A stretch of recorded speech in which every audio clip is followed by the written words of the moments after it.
السلام علیکم، میں ڈاکٹر حسن جاوید اور آپ دیکھ رہے ہیں میرا ڈیجیٹل چینل۔ نہایت عام خبر ہے کہ آرمی ایکٹ ترمیمی بل 2023 سینٹ سے منظور کر لیا گیا۔ بل کے تحت پاکستان آرمی ایکٹ 1952 میں کل 18 ترامیم تجویز کی گئی۔ ترمیمی بل کے اہم نکات: سرکاری حیثیت میں پاکستان کی سلامتی اور مفاد میں حاصل معلومات کا غیر مجاز انکشاف کرنے والے شخص کو 5 سال تک سخت قید کی سزا دی جائے گی۔ آرمی چیف یا بااختیار افسر کی اجازت سے انکشاف کرنے والے کو سزا نہیں ہوگی۔ پاکستان اور افواج پاکستان کے مفاد کے خلاف انکشاف کرنے والے سے آفیشل سیکرٹ ایکٹ اور آرمی ایکٹ کے تحت نمٹا جائے گا۔ آرمی ایکٹ کے متحد شخص سیاسی سرگرمیوں میں حصہ نہیں لے گا۔ متعلقہ شخص ریٹائرمنٹ، استعفی، برطرفی کے 2 برس بعد تک سیاسی سرگرمی میں حصہ نہیں لے گا۔ قانون کی متحد شخص کے سیاسی سرگرمی میں حصہ لینے پر پابندی کے خلاف ورزی کرنے والے کو 2 سال تک سزا ہوگی۔ الیکٹرانک کرائم میں ملوث شخص جس کا مقصد پاک فوج کو بدنام کرنا ہو تو اس کے خلاف الیکٹرانک کرائم کے تحت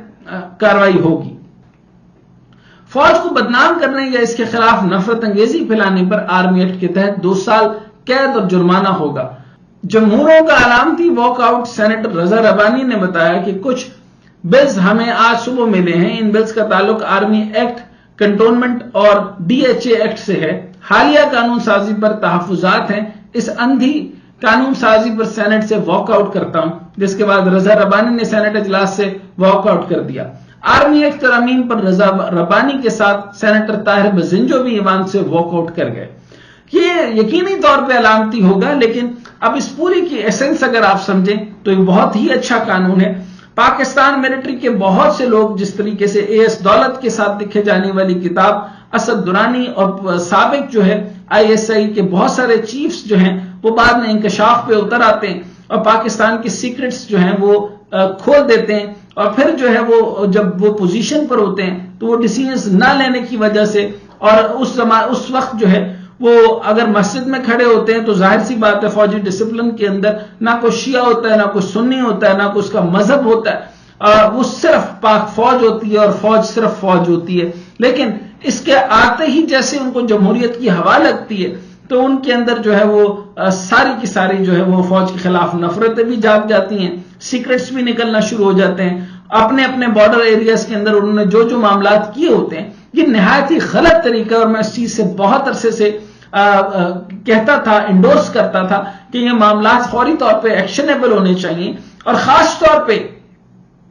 دفاعی تجزیہ کار بھی جو وہ ہوتے ہیں جو PhDs کرتے ہیں اور اس ڈیفنس ایریاز کے اندر جو ہے وہ بات کر سکتے ہیں، اور ان کو اس طریقے سے ہونا چاہیے۔ ریٹائر ملٹری آفیسرز کو ڈیفنس کے معاملات کے اندر بھی انالیسس دینا نہیں چاہیے، یا اگر دینا چاہیے تو سلیکٹڈ DGPR کی طرف سے، DGISPR کی طرف سے ایک سرٹن لسٹ ہو، اور جو فکس کر دی جائے کہ جس کے اندر سے صرف اور صرف انہوں نے ڈیفنس سے ریلیٹڈ بات کرنی ہے، وہ انٹرنیشنل ریلیشنز پہ بھی کمنٹ نہیں کر سکتے۔ اس کے علاوہ وہ اپنے متعلقہ انکشافات جو ہے وہ اس طریقے سے نہیں کر سکتے، اور بعد میں بھی جو ہے وہ بہت سارے جو ہے وہ میجر جنرلز اور لیفٹیننٹ جنرلز ان کو شوق ہوتا ہے، اور آپ نے دیکھا ہوگا بریگیڈیئر اعجاز وغیرہ بھی جس طریقے سے وہ انٹیریئر میں رہے اور اپنے سارے پچھلے معاملات کا جو ہے وہ ایک پروفائل بنا کر کے ہم نے جو ہے وہ سیکرٹ ایجنسی میں کیا کیا کارنامے ادا کیے، اس کی بنیاد کے اوپر وہ بڑی بڑی تنخواہیں بھی لیتے ہیں اور بڑے بڑے معاملات بھی کرتے ہیں۔ یہ بھی دیکھنا ہوگا کہ وہ اپنے اختیارات کو،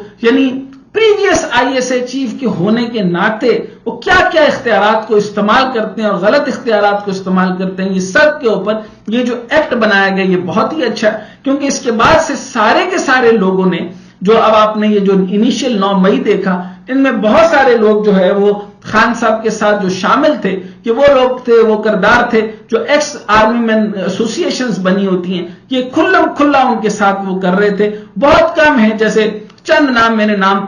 ٹپس کے اوپر ہیں، ان میں سے جنرل غلام مصطفیٰ صاحب میرے سے بہت اچھی دوستی ہے، اور میں ان کو دیکھتا ہوں، یا باقی 2-4 جو اپنے ڈیفنس کے ایریا میں رہتے ہیں، اسٹرکٹ رہتے ہیں، اور اگر پولیٹیکل انالیسس لیتے ہیں تو وہ ایک صرف اور صرف ایک قانون کے دائرے میں رہ کر کہتے ہیں، لیکن انکشاف بھری باتیں نہیں ہوتی۔ ان کے اوپر ایک سخت قانون بننا چاہیے اور ضروری قانون بننا چاہیے، اور ان کے تحت ان کو لینا چاہیے، اور سویلینز کو بھی خاص طور پہ فوجی معاملات کے اندر ان کرنے کے لیے، اور خاص طور پہ جو ہے وہ ملٹری جب ان لوگوں کو لیتی ہے، جب ان کی تشویش صحیح طریقے سے نہیں ہوتی اور لونڈے لپاٹے جو ہے وہ ان کو لے کر آپ ان کے بارڈر پہ بھیجتے ہیں، اور وہ اچھی رپورٹنگ کرنے کے